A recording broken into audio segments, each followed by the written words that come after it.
Welcome back to the Sleepy Structures, where we explore the world's most magnificent buildings through the gentle lens of history, one story at a time. Tonight we travel to ancient Athens, to a building that has stood on its sacred hill for over 2.5 millennia, a structure so perfect that it seems almost divine, yet hiding secrets so profound that they challenge everything we think we know about human capability. This is the story of the Parthenon, a building where nothing is as it appears, where ancient architects achieved the impossible, and where one single moment in 1687 changed everything forever. So dim the lights, settle into comfort, and let us journey together to the Acropolis of Athens, where marble and mathematics merged to create humanity's most beautiful lie. But what makes this lie so beautiful? What secrets hide behind that perfect facade that has fooled millions of visitors for over 2 millennia? For 2,500 years, millions of people have stood before the Parthenon and seen perfection, straight lines, level floors, parallel columns. Every single person was wrong. The Parthenon is the world's most sophisticated lie, carved in marble.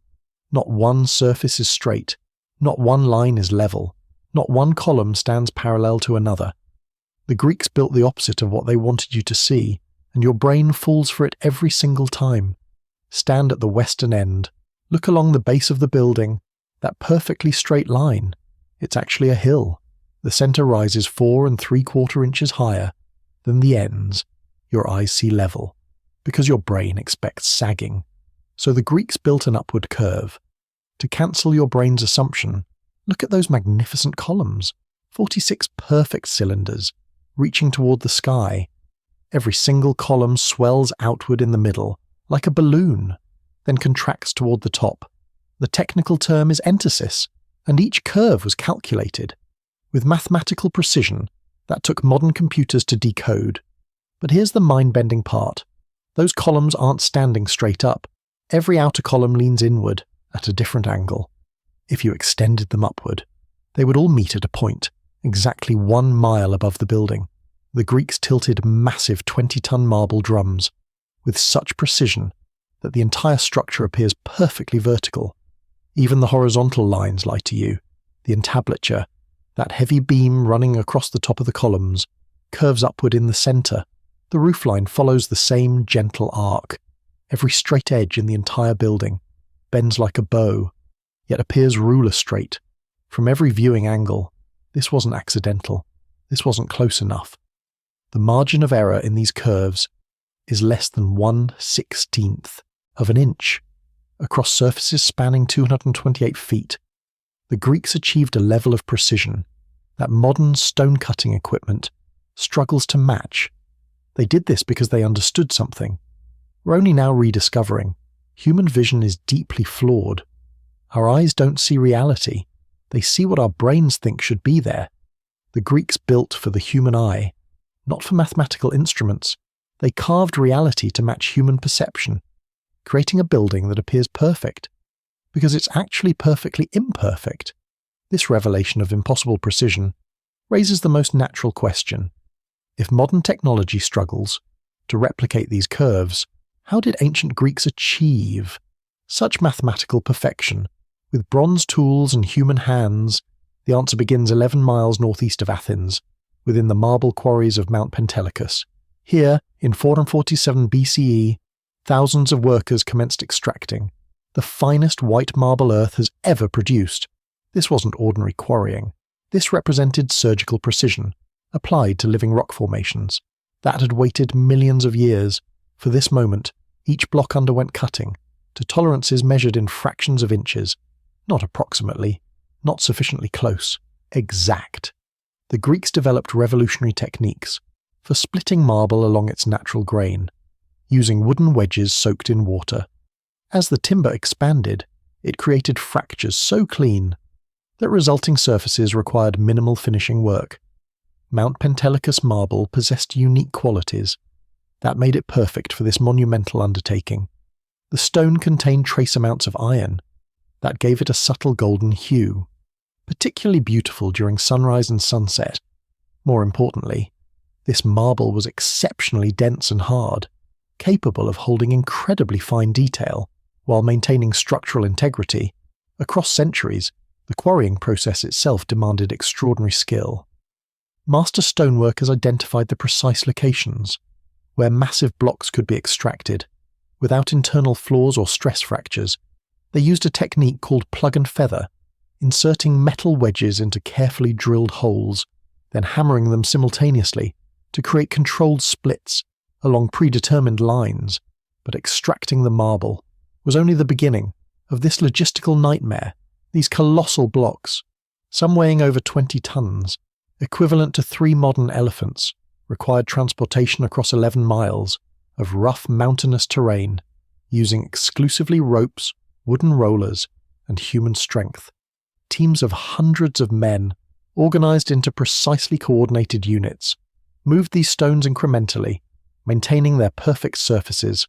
Throughout the arduous journey, they constructed temporary wooden roads, built bridges across ravines, and developed pulley systems that could redirect massive weights around obstacles. The largest blocks required up to 400 men, working in perfect synchronization. Upon arrival at the Acropolis, the genuine magic commenced. The Greeks possessed no mortar, no cement, no modern adhesives whatsoever. Every stone was positioned through gravity and geometric perfection alone. Each block underwent carving with microscopic precision, so that when placed, it would rest exactly where intended, supporting adjacent blocks through pure physics and mathematical relationships. The column drums, those massive marble cylinders forming the temple's iconic colonnade, were hollowed out in their centers and connected by wooden dowels called empolia. These dowels weren't merely inserted randomly, they were positioned according to precise calculations that distributed weight evenly, while allowing for minute thermal expansion and contraction.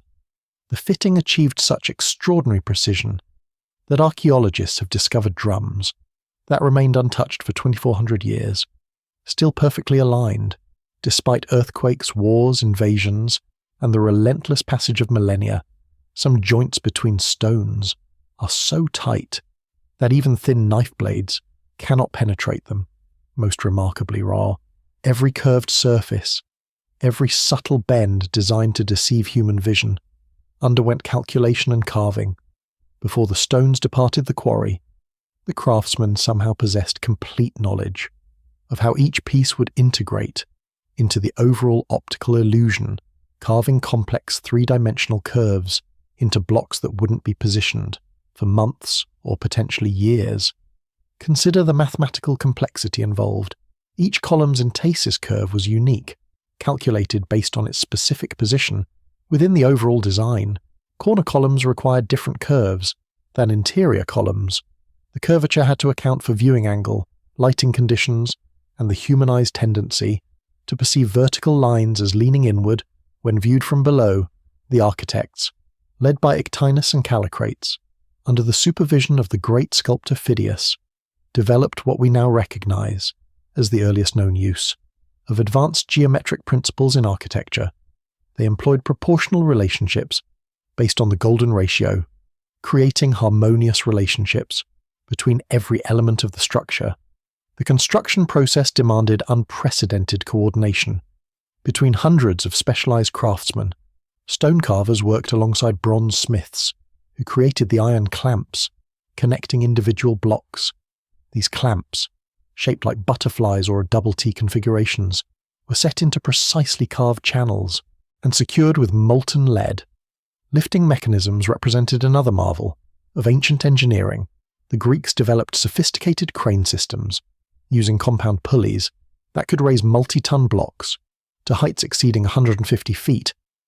Evidence suggests they used a combination of human-powered treadwheel cranes and complex rope and pulley arrangements that multiplied lifting force. The precision extended to details invisible to casual observers. Each column capital, the decorative top portion, was carved with mathematical exactitude to ensure that the entablature above would sit perfectly level. Despite the complex curvatures below, the spacing between columns, known as intercolumniation, followed strict proportional rules that created visual harmony while maintaining structural integrity. Even the foundation work demonstrated extraordinary sophistication. The Greeks built the Parthenon atop the remains of an earlier temple, destroyed by Persian invasion. Rather than clearing this foundation completely, they incorporated existing elements into their design, creating a multi-layered base that distributed the enormous weight of the superstructure across the entire Acropolis plateau.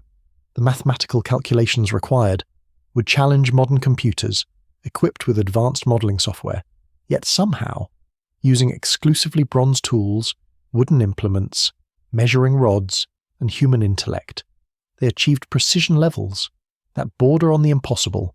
No mistakes, no opportunities for revision, no margin for error, in a construction project that would define architectural perfection.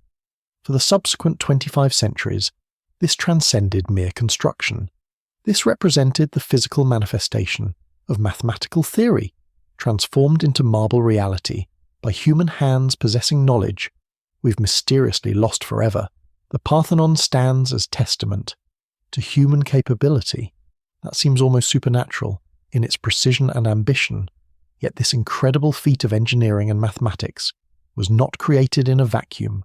Behind every curve, every precisely calculated angle, lay a deeper purpose that reflected the very soul of ancient Athens and its most powerful divine protector.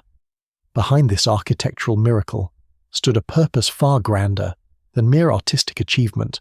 The Parthenon was built as the sacred house of Athena Parthenos, Athena the Virgin, patron goddess of Athens and the most powerful deity in the Greek pantheon after Zeus himself.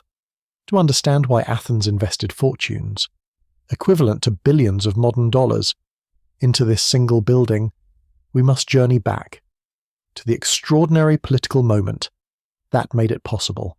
In 449 BCE, Athens had emerged victorious from the devastating Persian wars, having defeated the largest empire the world had ever known. The city-state that had once cowered before Persian invasion now commanded the most powerful naval confederation in the Mediterranean.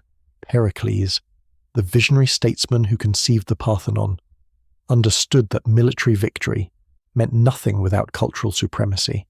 He convinced the Athenian assembly to use tribute money from allied cities, funds originally intended for mutual defense, to transform Athens into a monument to Greek civilization itself. This decision sparked furious debates that echoed through the assembly halls, with opponents accusing Pericles of adorning Athens like a wanton woman with precious stones and statues and temples. But Pericles possessed grander ambitions than mere decoration. He envisioned Athens as the eternal symbol of democracy, philosophy, and artistic achievement. The Parthenon would serve as both temple and treasury, housing the city's vast wealth, while proclaiming Athenian superiority. To every visitor who climbed the sacred rock, at the heart of this grand design stood the goddess herself. Athena represented everything Athens aspired to become: wisdom in warfare, patron of craftsmen and artists, protector of democratic institutions, and champion of justice. According to myth, she had won patronage of the city by offering the olive tree, symbol of peace and prosperity, while her rival Poseidon could offer only the horse of war. The contest between these deities was carved in magnificent detail across the west pediment of the Parthenon, visible to everyone ascending the Acropolis. But this was merely the appetizer. For the true spectacle awaiting inside the temple, within the inner chamber, the cellar, stood one of the 7 wonders of the ancient world, the statue of Athena Parthenos, created by Phidias, the greatest sculptor of his age. This wasn't simply a large statue. It was a 40-foot-tall masterpiece that dominated the interior space, like a divine presence made manifest. The statue's core was wooden, but every visible surface was covered in precious materials that reflected the full wealth of the Athenian Empire. Her flesh was carved from ivory, transported at enormous expense from African elephants. Her clothing, armor, and accessories were fashioned from over 40 talents of pure gold, approximately 2,600 pounds of the precious metal. Athena stood in full battle dress, but with her helmet pushed back, revealing her divine face. Her left hand rested upon her shield, behind which coiled her sacred serpent. Her right hand extended forward, holding a 6-foot-tall statue of Nike, goddess of victory. The message was unmistakable. Athens, under Athena's protection, would remain forever victorious. The shield itself became a canvas for Phidias's artistic genius and political daring. He carved scenes from the mythical battle between Greeks and Amazons, but included recognizable portraits of contemporary Athenians, including Pericles himself, and allegedly his own self-portrait. This bold move later provided ammunition for Phidias's political enemies, who accused him of impiety for including mortal faces in sacred art. Every detail of the statue served dual purposes: religious devotion and political propaganda. The golden robes could be removed during financial crises, providing the city with emergency funding, while preserving the artistic core. The ivory and gold proclaimed Athenian wealth to every foreign delegation that visited the temple, but the statue represented only the centerpiece of a vast artistic program that covered every surface of the Parthenon. The building functioned as a 3-dimensional textbook of Athenian values, mythology, and political achievements. The east pediment depicted Athena's miraculous birth from Zeus's head, emphasizing her divine wisdom and strategic thinking. The continuous frieze running around the building's interior showed the Panathenaic procession, the greatest festival in the Athenian calendar, held every 4 years to honor their patron goddess. Citizens, metics, and slaves all participated in this celebration that culminated with the presentation of a new peplos to Athena's sacred olive wood statue, housed in the nearby Erechtheion. The frieze captured this procession in exquisite detail: young horsemen controlling spirited mounts, elders carrying olive branches, musicians playing double flutes, sacrificial animals being led to slaughter, and the Panathenaic ship on wheels, carrying the sacred peplos like a sail.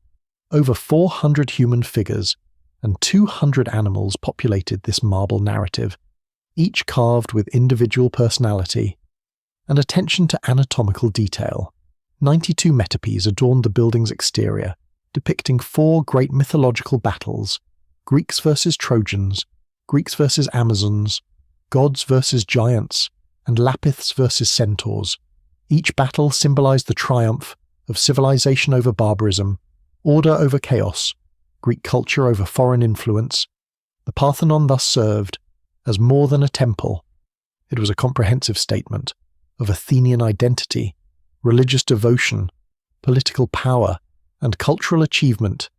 Every citizen who participated in the Panathenaic festival would climb the Acropolis, process around this magnificent building, and witness their city's greatest achievements, immortalized in marble. For over 900 years, the Parthenon fulfilled this sacred function, hosting religious ceremonies that connected earthly Athens with divine protection.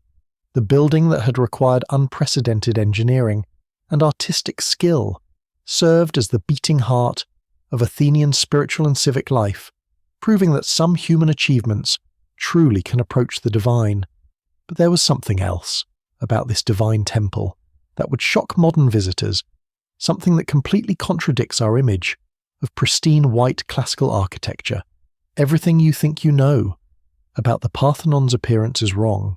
That pristine white marble, gleaming in the Mediterranean sun, that wasn't how ancient Greeks saw their most sacred temple. The Parthenon blazed with colours, so vivid they would shock modern visitors. Accustomed to monochromatic classical architecture, archaeological evidence reveals that virtually every surface of the Parthenon was painted in brilliant hues that have long since faded or been deliberately removed. The columns, pediments, friezes, and sculptures all bore traces of pigments that transformed this architectural marvel into a rainbow of divine splendor. The backgrounds of the pediment sculptures were painted deep blue, creating dramatic contrast. Against the white marble figures, red dominated the triglyphs and certain architectural elements, while the famous frieze showed traces of blue backgrounds, with figures highlighted in gold leaf. The metopes displayed even more elaborate colour schemes, with shields painted in metallic bronze, clothing rendered in purple and crimson, and flesh tones applied to give the marble figures lifelike appearance. These weren't subtle washes of colour, but bold, almost garish applications that would appear overwhelming to contemporary tastes. The Greeks used encaustic techniques, mixing pigments with heated wax, to create durable, weather-resistant paints that could withstand decades of exposure to sun, rain, and wind. The most spectacular colouring adorned the massive statue of Athena Parthenos inside the temple. Beyond her ivory flesh and golden robes, the goddess wore a helmet, decorated with painted griffins and sphinxes. Her shield bore intricate painted scenes, and her clothing displayed elaborate patterns in multiple colours. The serpent at her feet was painted in realistic scales of green and brown, while her sandals showed delicate golden details. But the Parthenon's most dramatic transformation came not from fading paint, but from religious revolution. In 435 CE, Emperor Theodosius II issued edicts, closing all pagan temples throughout the Byzantine Empire. The Parthenon, which had served as Athena's house for nearly 900 years, faced an uncertain future. Rather than destroying this architectural masterpiece, Christian authorities made a pragmatic decision. They would convert the temple into a church dedicated to the Virgin Mary. This transformation required extensive modifications that forever altered the building's interior layout and spiritual purpose. The conversion process began around 450 CE and continued sporadically. Over several centuries, Christian architects had to solve numerous practical problems: how to orient the building toward the east, how to accommodate Christian liturgical requirements, and how to remove or modify obviously pagan imagery. They constructed an apse at the eastern end of the building, breaking through the solid wall that had once separated the cella from the opisthodemos. This created a proper chancel area for Christian worship. Though it required demolishing part of the original structure, a new altar was installed facing east, conforming to Christian liturgical practices. The most controversial changes involved the sculptures and reliefs. Many overtly pagan images were chiselled away or covered with Christian symbols. The central figures in the east pediment, showing Athena's birth, were partially destroyed to make room for Christian iconography. Some metopes depicting mythological battles were defaced, though others survived because their themes of good versus evil could be reinterpreted in Christian contexts. Windows were cut into the solid walls to provide illumination for Christian services, fundamentally altering the building's relationship with natural light. The original Greek design had relied on the massive doors and internal oil lamps for illumination, creating a mysterious, shadowy interior appropriate for pagan mysteries. Christian worship required brighter, more welcoming spaces. The building received a new name, the Church of the Parthenos Maria, or Church of the Virgin Mary. This designation proved remarkably appropriate, as both Athena Parthenos and the Virgin Mary shared the attribute of perpetual virginity. The theological transition was smoother than might have been expected. During the height of the Byzantine Empire, the converted Parthenon became one of the most important pilgrimage destinations. In the Eastern Orthodox world, the church was elevated to cathedral status, serving as the seat of the Archbishop of Athens. Pilgrims travelled from across the Byzantine territories to worship in this former pagan temple. Byzantine artists added their own decorative elements to the building. Frescoes depicting Christian saints replaced pagan imagery where possible. Golden mosaics adorned the new apse, showing Christ Pantocrator, surrounded by the Virgin Mary and various saints. These additions represented some of the finest Byzantine artistic work of the period. The building's function expanded beyond purely religious purposes.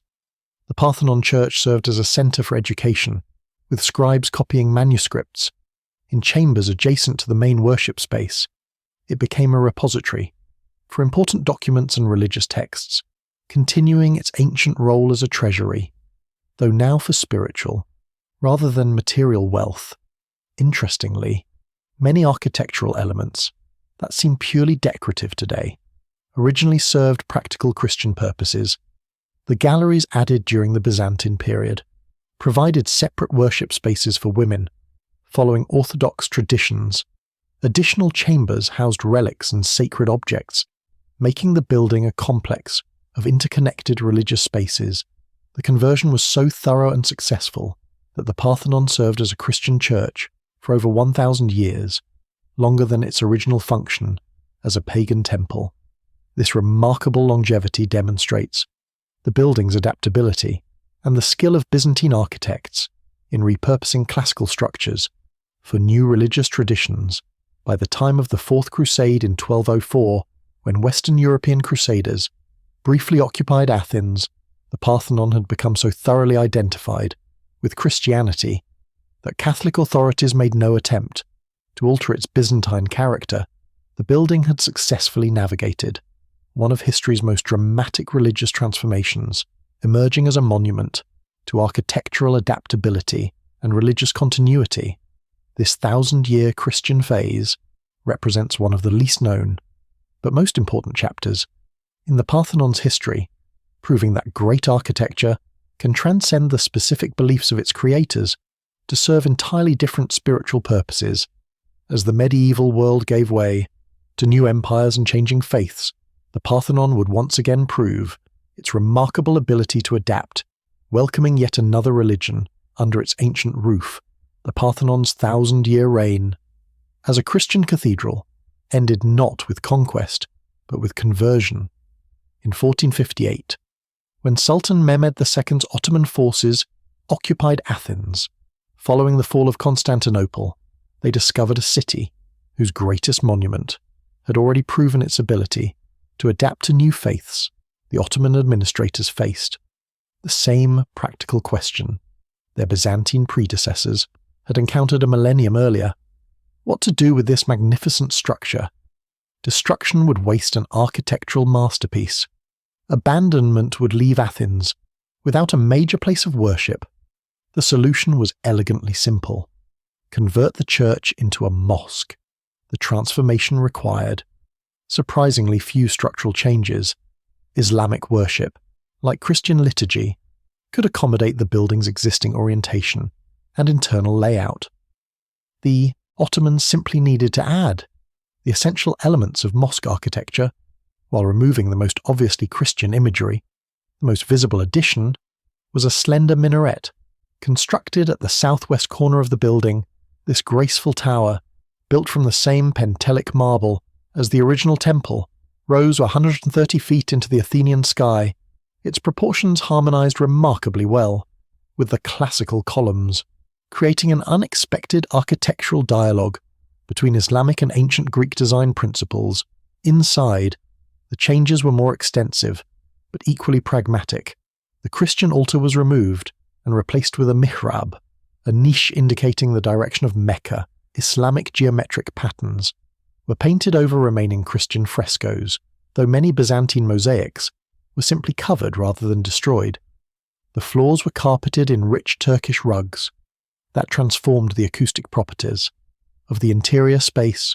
Most Christian sculptures and reliefs remained untouched, since Islamic authorities distinguished between idolatrous images and decorative historical artwork. The mythological scenes on the metopisan frieze posed no theological problems, being neither Christian nor Islamic in nature.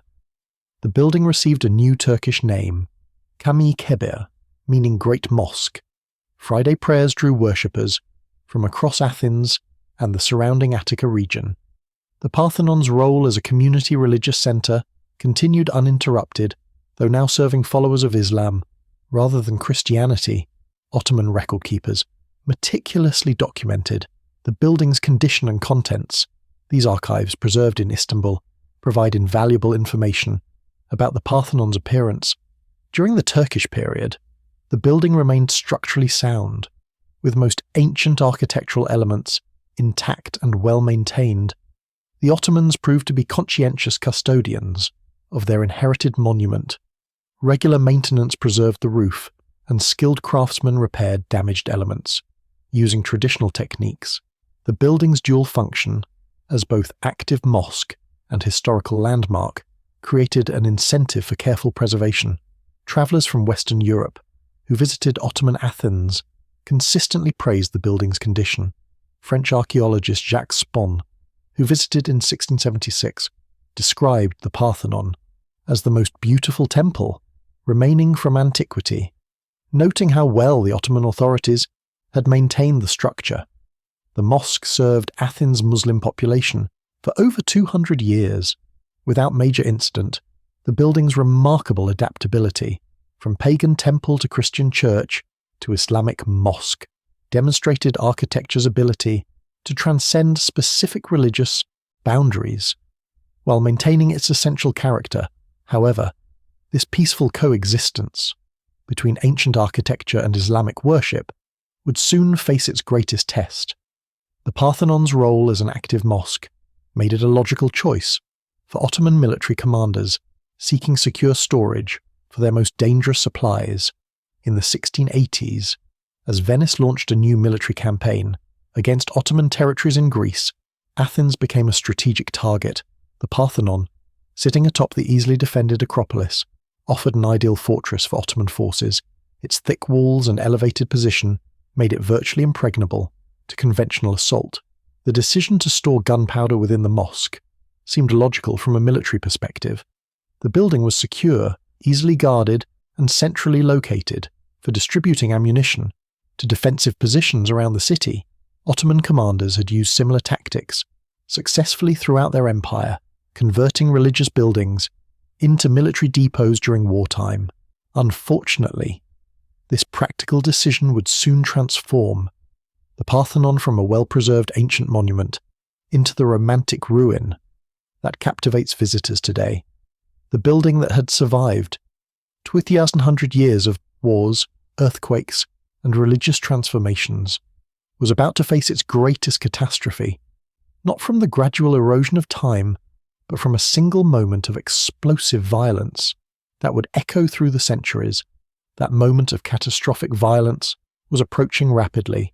On September 26, 1687, 26 minutes would change the fate of humanity's most perfect building forever. September 26, 1687, the date that transformed the most perfect building in the world into the most beautiful ruin. For 15 days, Venetian forces under Francesco Morosini had besieged Ottoman-controlled Athens, their cannons thundering against the ancient walls of the Acropolis. What happened next would haunt art historians, archaeologists, and lovers of antiquity. For centuries, the Venetian bombardment had been systematic but ineffective. Their cannons, positioned on nearby hills, could reach the Acropolis but lacked the power to breach its ancient fortifications. The Ottoman defenders, commanded by Yusuf Aga, felt secure behind walls that had protected Athens. For over 2 millennia, Captain Francesco Morosini, veteran of numerous Mediterranean campaigns, grew increasingly frustrated with his army's lack of progress. Venice needed a decisive victory to justify their expensive military expedition into Greek waters. The Doge's orders were explicit: recapture strategic positions from Ottoman control and restore Venetian influence in the eastern Mediterranean. Intelligence reports from local Greek informants provided crucial information about Ottoman defensive preparations.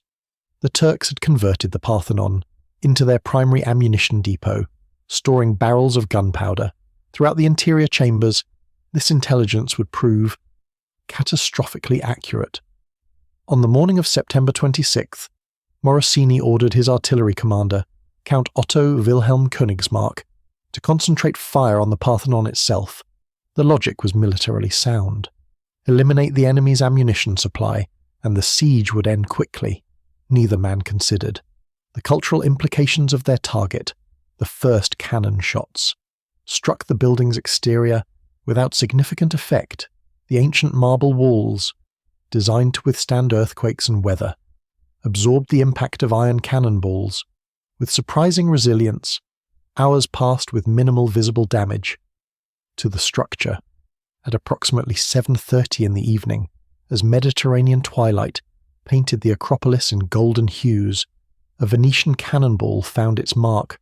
The projectile, fired from a position on the Mousion Hill, struck the Parthenon's roof and penetrated into the interior space, where Ottoman forces had stored their gunpowder reserves. The explosion was instantaneous and devastating. Contemporary accounts describe a blast, so powerful that it shattered windows in villages 20 miles away. The entire centre section of the Parthenon, the cellar where Phidias's golden statue had once stood, erupted in flames and flying marble fragments. Lieutenant Vernada, a Venetian officer present at the siege, wrote in his diary, "The explosion was so terrible that it seemed the earth itself had split open. Stones the size of houses flew through the air like leaves in a storm. The noise was heard as far as Aegina. The blast killed approximately 300 Ottoman soldiers and civilians who had taken shelter within the building, but the human casualties, tragic as they were, paled beside the cultural catastrophe. In one moment, the architectural masterpiece that had survived Persian invasions, Roman conquest, Byzantine iconoclasm, and Ottoman occupation, lay in ruins. The roof collapsed entirely, bringing down the interior colonnade and destroying forever the enclosed sacred space that had housed gods and worshippers for over 2,000 years. 6 columns on the south side toppled like dominoes, their carefully balanced drums scattered across the Acropolis floor.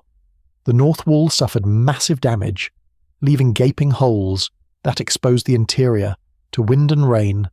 Most tragically, the explosion obliterated many of the sculptural masterpieces that had adorned the building, pediment figures that had inspired artists for centuries, shattered into fragments. Metops depicting mythological battles cracked and fell. The continuous frieze suffered irreparable damage in several sections.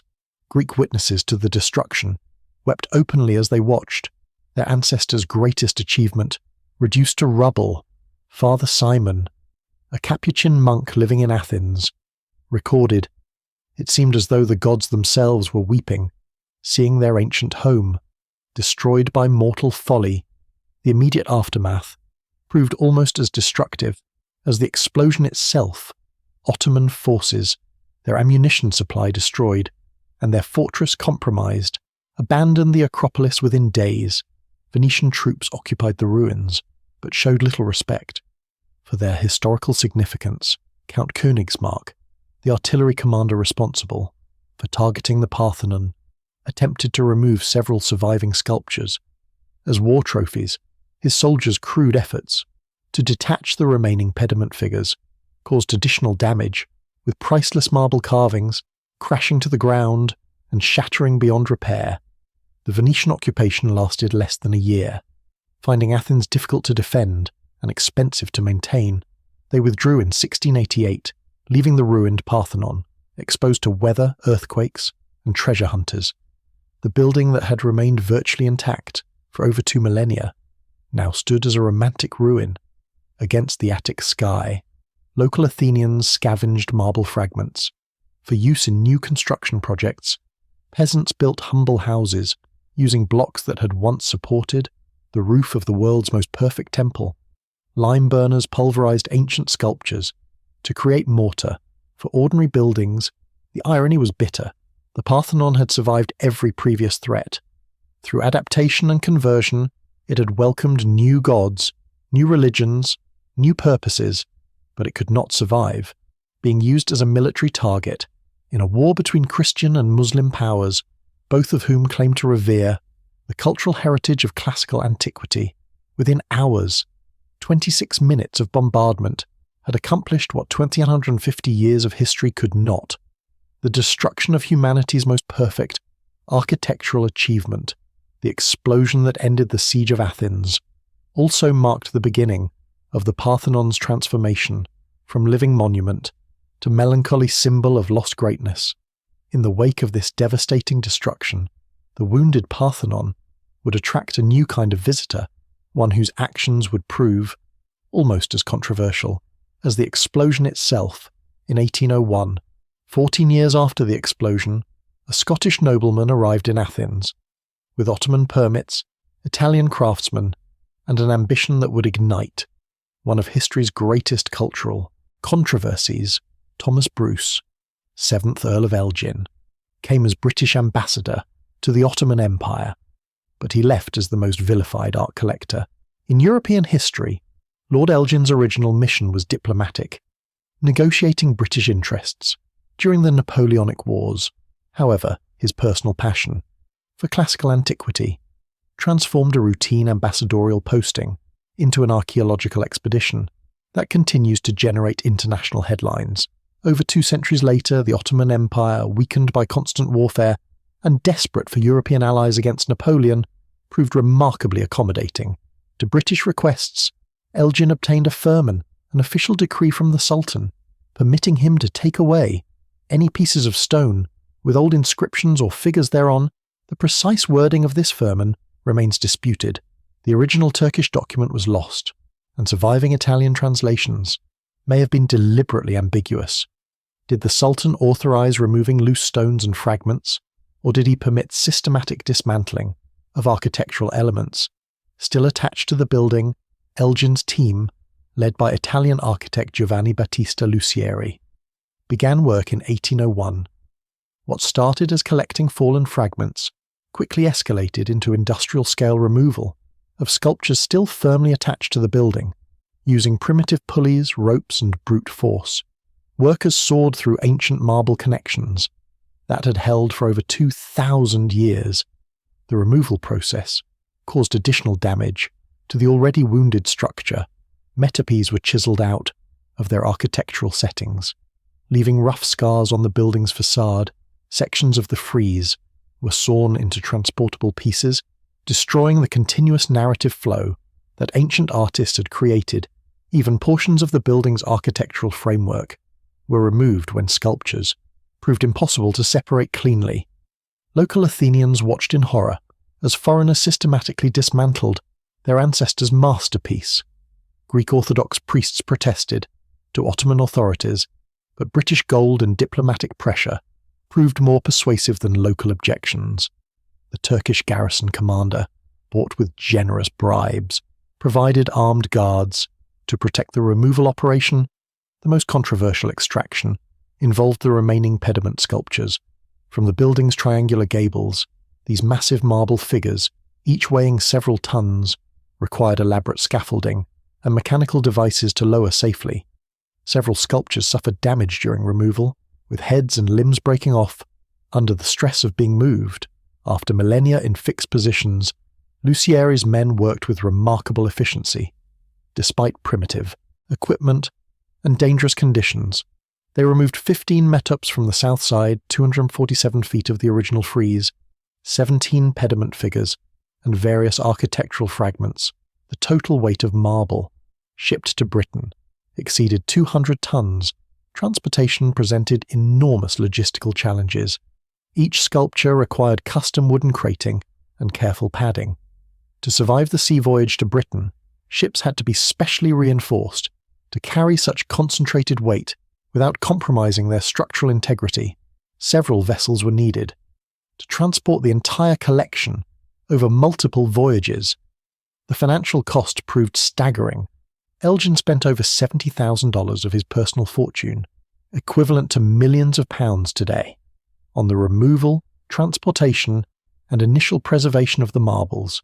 The expense bankrupted his estate and forced him to sell the collection. To recover his investment, British public reaction was sharply divided. Supporters argued that Elgin had rescued priceless antiquities from further destruction and neglect. Critics, led by the poet Lord Byron, condemned the removal as cultural vandalism and imperial theft. Byron's satirical verses immortalized the controversy.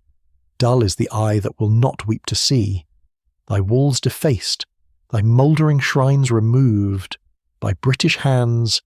The debate intensified when Elgin attempted to sell his collection to the British government. Parliamentary committees investigated both the legality of the removal and the artistic value of the sculptures. Expert witnesses testified that the marbles represented the pinnacle of human artistic achievement, worth preserving at any cost. Parliament's decision to purchase the collection for $35,000 less than half of Elgin's expenses, established the British Museum as the permanent home for these ancient masterpieces. The Elgin marbles, as they became known, were displayed in a specially constructed gallery that became one of London's most popular tourist attractions. Greek independence movements of the 1820s transformed the marble controversy from an aesthetic debate into a nationalist cause. Newly independent Greece began demanding repatriation of cultural artifacts removed during Ottoman occupation. The Parthenon sculptures became symbols of Greek national identity and lost heritage. Modern Greece has maintained consistent diplomatic pressure for the marble's return.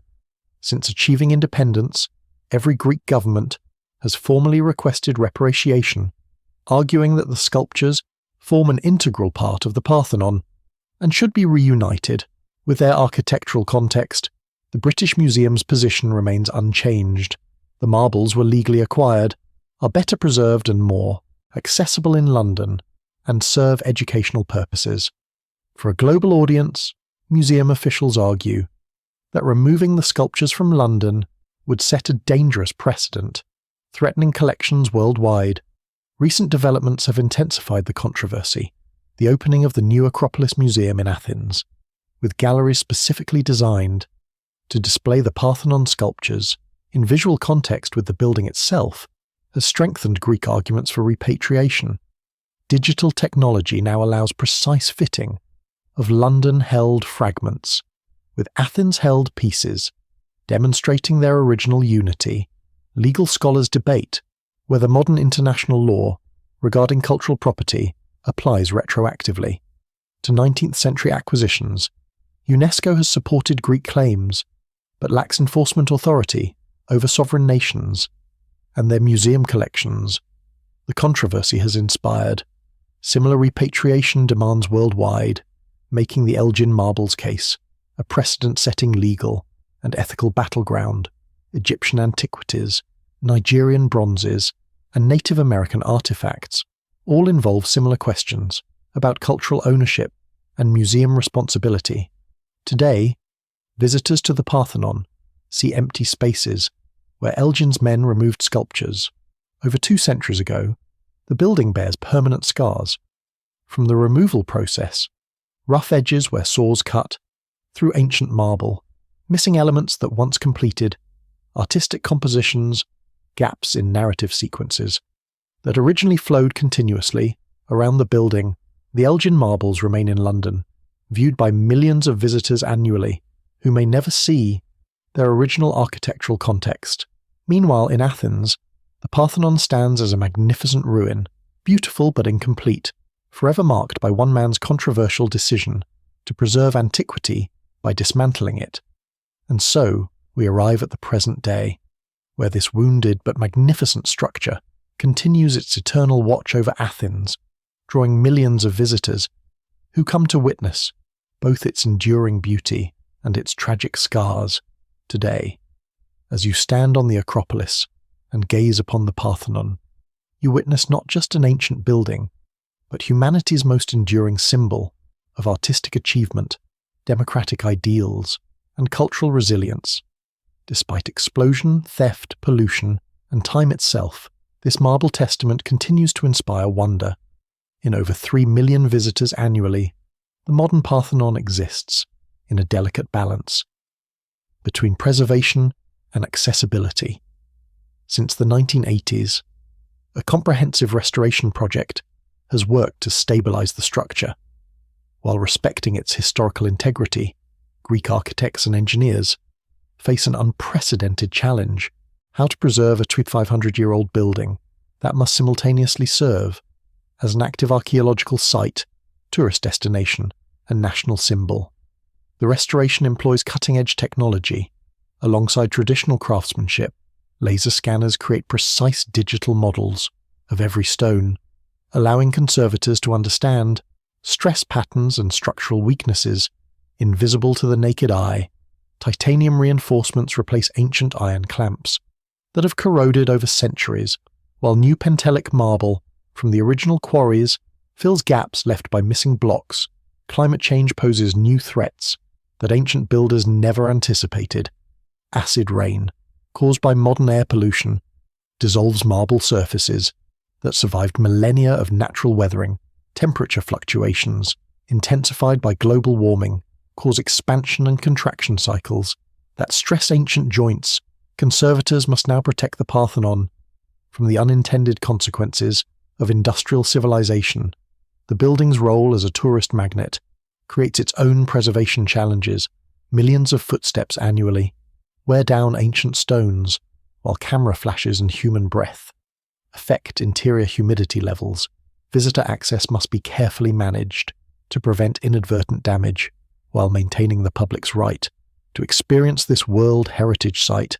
Archaeological discoveries continue to reshape our understanding of the original building.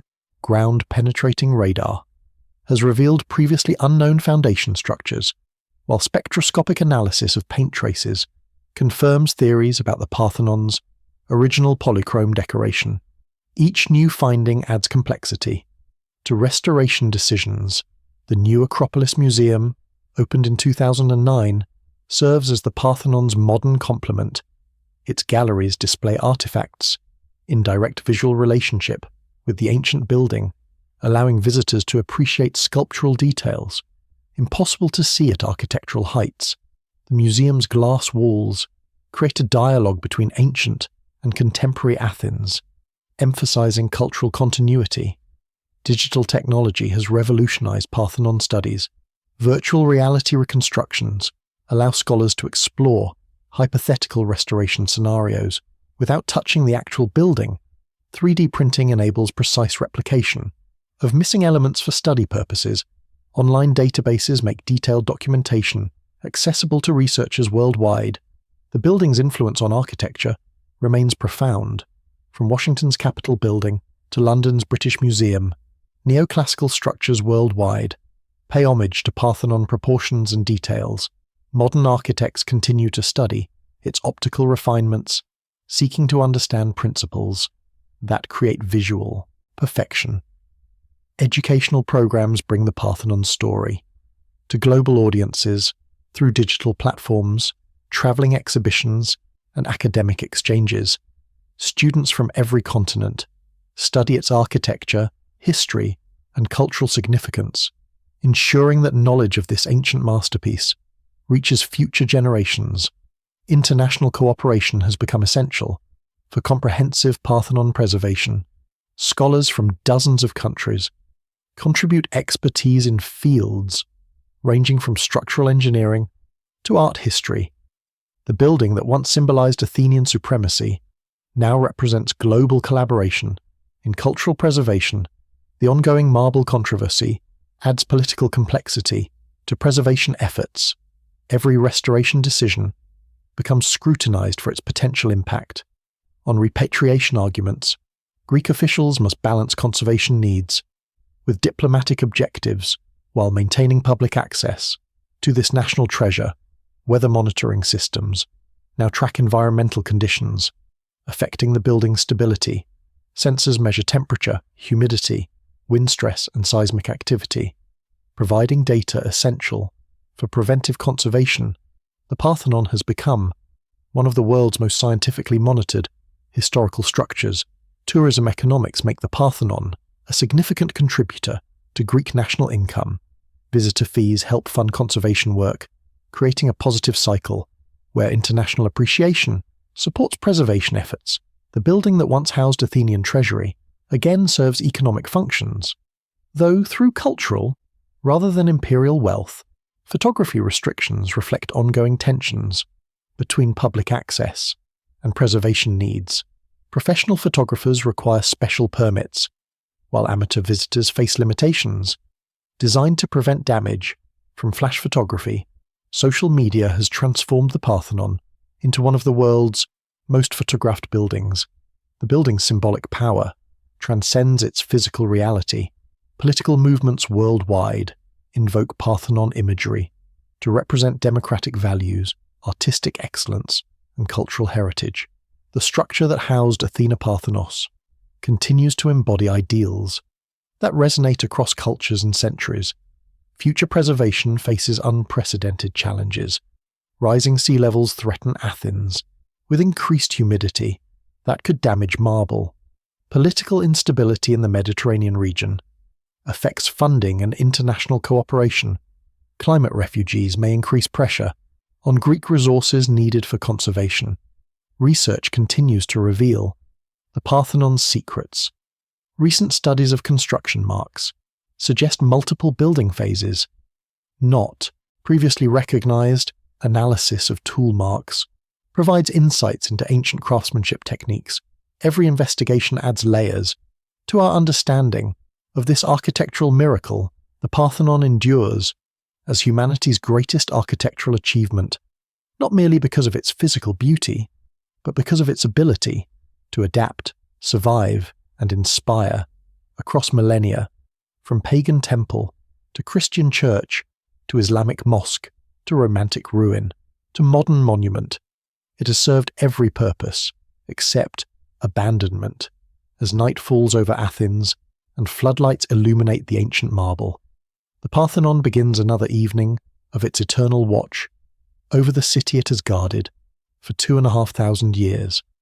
Tomorrow will bring new visitors, new challenges, new discoveries, but the building that defied every law of physics and mathematics to achieve perfect imperfection will continue standing, whispering its ancient secrets to anyone willing to listen to the greatest story ever told in stone. In this moment of quiet reflection, as darkness settles over the Acropolis, we leave the Parthenon as we found it, eternal, mysterious, and magnificent. Humanity's most perfect lie, carved in marble, reaching toward the stars.